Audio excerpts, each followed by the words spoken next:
लिखते हैं, आचार्य जी नमन। हमें एक बैंक शाखा के रूप में कुछ ना कुछ लक्ष्य दिए जाते हैं, जिसको मैं शाखा प्रबंधक होने के नाते अपने स्टाफ को बांट देता हूँ। कुछ स्टाफ मेंबर्स उसको पूरी लगन से करते हैं, परंतु कुछ जानबूझकर उसको पूरा नहीं करते, जिस कारण शाखा का लक्ष्य पूरा नहीं हो पाता और फिर क्षेत्रीय कार्यालय से डांट पड़ती है और मन विचलित रहता है और काफ़ी क्रोध भी आता है। कभी कभी मन करता है कि उस स्टाफ मेंबर के खिलाफ कार्रवाई कर दूं, परंतु फिर ये भी लगता है कि अगर ऐसा करूंगा तो उसके करियर और उसकी पदोन्नति में दिक्कत हो सकती है, इसलिए नहीं कर पाता। मन इसी के बीच दुविधा में रहता है। कृपया मार्गदर्शन करें। छोटी बात है नहीं, या बड़ी बात है? आपके आसपास कोई ऐसा है अगर जिसको सहायता की ज़रूरत है तो ज़रूर करें। मैं उस सहायता की उपेक्षा कर देने को नहीं कह रहा हूँ। वो जो आप विचलित हो जाते हैं जब हेडक्वार्टर से डांट पड़ती है, लिखा ना आपने कहाँ से कि जिला मुख्यालय वगैरह से थोड़ी झाड़ पड़ जाती है तो मन खिन्न हो जाता है, मैं उसकी बात कर रहा हूँ। एक बार आपने कोई नौकरी पकड़ ली तो आपने जैसे इस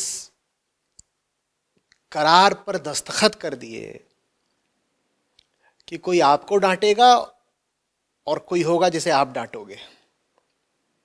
अब इससे बच नहीं सकते, तो होगा, उसका काम है। वो ये ना करे तो क्या करे? समझ लीजिए कि उसको तनख्वाह ही इसी बात की मिलती है। कौन? जो आपका वरिष्ठ है।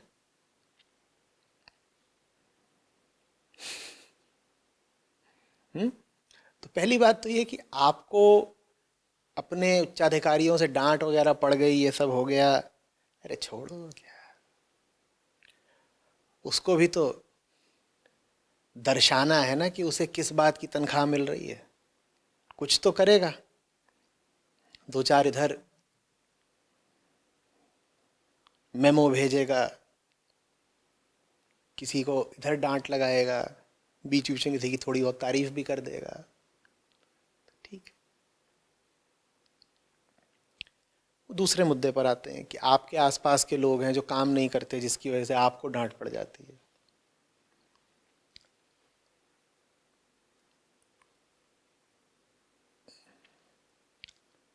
उनकी जिंदगी में जाना पड़ेगा।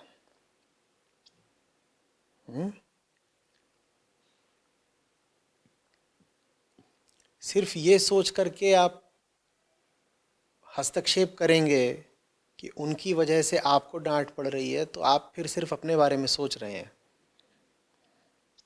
आप कह रहे हैं कि मुझसे तेरा रिश्ता ये है कि तू काम ऐसा कर कि मुझे डांट ना पड़े, बाकी तेरे साथ जो होता है तो होता रहे। अपने बारे में सोचना छोड़ दीजिए। वही चीज़ जो सवाल के पहले हिस्से के उत्तर में कही, अपने बारे में सोचना ज़रा कम करें, उसके बारे में थोड़ा सोचें। जो आदमी तनख्वाह तो लेता है पर काम नहीं करता,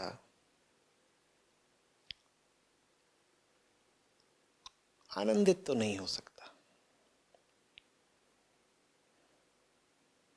चाहे वो दुनिया के किसी बैंक में काम करता हो, किसी कंपनी में काम करता हो, स्वरोजगार में हो, और चाहे कुछ ना करता हो, घर बैठा हो, बाप से पैसे लेता हो। जो आदमी बिना काम करे तनख्वाह ले रहा है, वो अपनी ही नज़रों में ज़रा गिरा हुआ रहता है। जानवर को मुफ्त की रोटी मिल जाए उसके लिए अच्छी बात है, आदमी को मुफ्त की रोटी मिल जाए बड़ी गड़बड़ हो गई। क्योंकि जानवर के लिए कोई धर्म नहीं होता, मनुष्य के लिए धर्म होता है, और मनुष्य का धर्म है कि अगर रोटी खा रहे हो तो ईमान की रोटी खाओ। जो लोग बैठे हैं दफ्तर में और बेईमानी की रोटी खा रहे हैं, वो स्वयं भी आंतरिक रूप से कहीं ना कहीं पीड़ित होंगे। जो सज़ा का तरीका है वो बहुत कारगर होता नहीं, कि आप पकड़ के उनको सज़ा ही दे डालें। और सज़ा देने का ही विचार पहले आएगा, क्योंकि उनकी वजह से आपको तकलीफ़ हुई है तो आपको लगेगा अब मैं तुम्हें भी तकलीफ़ दूंगा। तुम्हारी वजह से मुझे ऊपर से डांट पड़ जाती है तो अब तुम मुझसे खाओगे। आप उन्हें डांट सकते हैं, आप अधिकारी हैं उनके, आपको हक है, लेकिन ये तरीका बहुत चलेगा नहीं। उनके जीवन में जाना पड़ेगा, देखना पड़ेगा, बात करनी पड़ेगी, कुछ कड़े सीधे सच्चे सवाल पूछने पड़ेंगे, थोड़ा उन्हें चौंकाना पड़ेगा। सरकारी बैंक है, कुछ पूछना पड़ेगा। देखिए, एक आदमी जब सरकारी नौकरी में प्रवेश करता है तो एक सरकारी नौकरी में नहीं, एक सरकारी ज़िंदगी में प्रवेश करता है। ये बात समझिएगा। सरकारी नौकरी सिर्फ नौकरी नहीं होती, वो एक सरकारी ज़िंदगी होती है। वो एक अलग दुनिया है। उस दुनिया में सिर्फ नौकरी के दिन के 8-10 घंटे शामिल नहीं हैं, या 6 घंटे जो भी, या 2 घंटे, सिर्फ उतना ही शामिल नहीं है। वो पूरी एक जीवन पद्धति है, वो एक लाइफस्टाइल है। जानते हैं ना, प्राइवेट बैंक में कोई काम करता हो, सरकारी बैंक में कोई काम करता हो, ऐसा नहीं है कि बस बैंकों के नाम अलग हैं, इनके जीवनों के केंद्र अलग हैं। ये जिएंगे ही अलग अलग तरीके से। उस केंद्र के बारे में थोड़ी बात करनी पड़ेगी।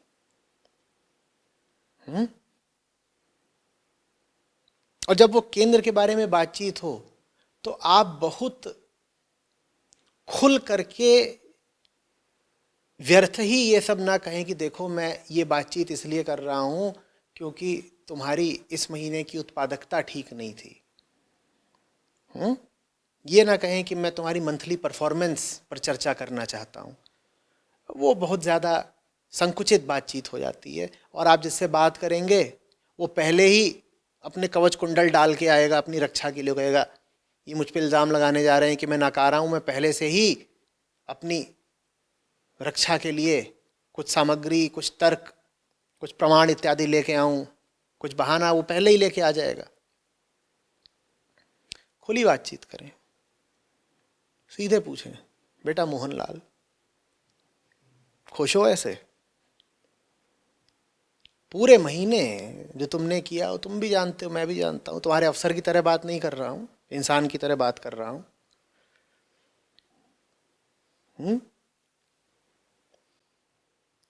जो काम तुम यहाँ कर रहे हो वही तुम्हारा बेटा तुम्हारे साथ करे। जिस तरह की परफॉर्मेंस और प्रोडक्टिविटी तुमने दफ्तर में, बैंक में दिखाई है, वही तुम्हारा बेटा अपने स्कूल में दिखा दे तो तुम कहोगे बड़ा नाकारा है, महामक्कार है, कहोगे ना? हाँ, खुश हो ऐसे?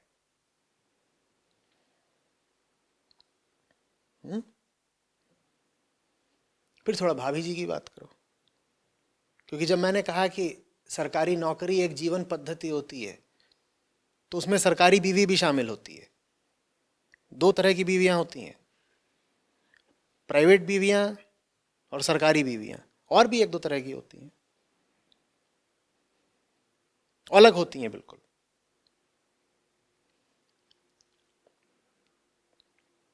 बिल्कुल बता रहा हूं आपको, जानी समझी परखी अनुभव की बात।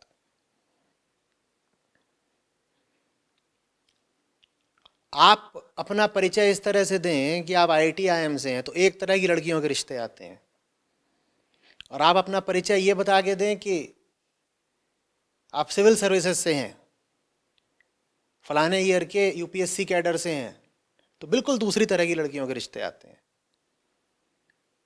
तो जो सरकारी नौकरी होती है उसी के अनुसार सरकारी बीवी भी मिल जाती है। मोहनलाल से पूछिए, बेटा खुश हो? ये सब जो तुम कर रहे हो उसका बस एक हिस्सा बैंक में प्रकट हो रहा है, पर तुम्हारे जीवन की जो पूरी कहानी है वो उसी गुणवत्ता की है जिस गुणवत्ता का काम तुम बैंक में कर रहे हो। खुश हो इससे?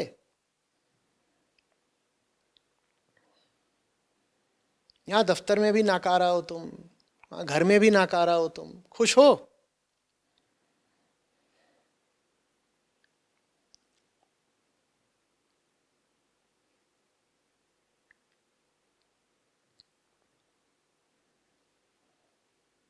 मैं ये नहीं कह रहा कि आप ये पूछेंगे तो मोहनलाल का अचानक निर्वाण इत्यादि हो जाएगा और कहेगा मेरा नाम अब मोक्षलाल है। हो सकता है थोड़ा खा जाए, बिफर जाए, कहते हैं ना खुंदक खा जाए, ये सब भी हो सकता है। पर आपने उसके भीतर का कुछ होगा जिसे स्पर्श कर लिया होगा।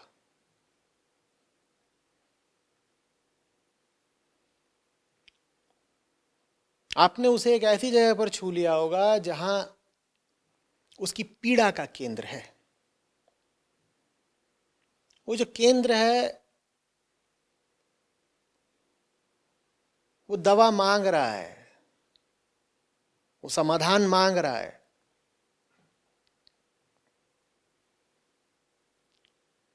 कोई देने वाला नहीं है।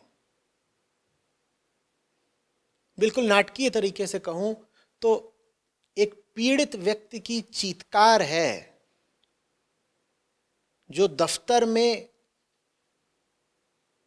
उसके नाकारेपन के रूप में प्रकट होती है। अब उसको या तो ये कह लीजिए कि ये व्यक्ति मक्कार है, कामचोर है, या अगर एक मनोवैज्ञानिक की दृष्टि से देखें, थोड़ी सहानुभूति के साथ देखें, तो कह सकते हैं कि ये व्यक्ति अपनी ही जिंदगी से उबा हुआ है, परेशान है। बिल्कुल अगर उसे आप एक अफसर की तरह देखेंगे तो कहेंगे इसे सजा चाहिए। इंसान की तरह देखेंगे तो कहेंगे इसे दवा चाहिए।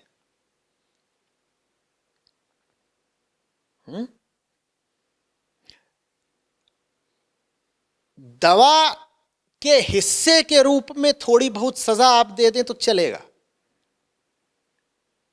कई बार सजा भी दवा का एक हिस्सा होती है, फिर ठीक है, आपकी मंशा दवा देने की ही है और दवा में सजा भी शामिल है, तब तो चलेगा। लेकिन अगर आप सिर्फ सजा ही देना चाहते हैं तो दे लीजिए सजा, इससे आपके अहम को थोड़ी तुष्टि हो जाएगी, आपको लगेगा मैंने बदला ले लिया, लेकिन कोई वास्तविक लाभ नहीं होगा।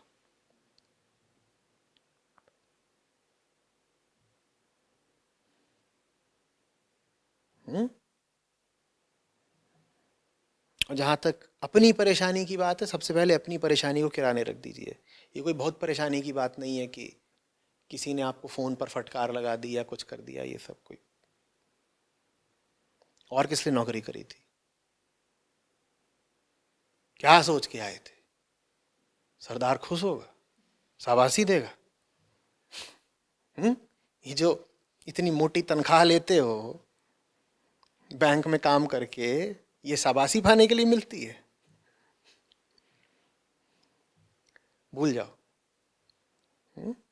दूसरों से अगर कोई सार्थक नाता रखना हो तो सबसे पहले अपने दुख दर्द को भूलना पड़ता है।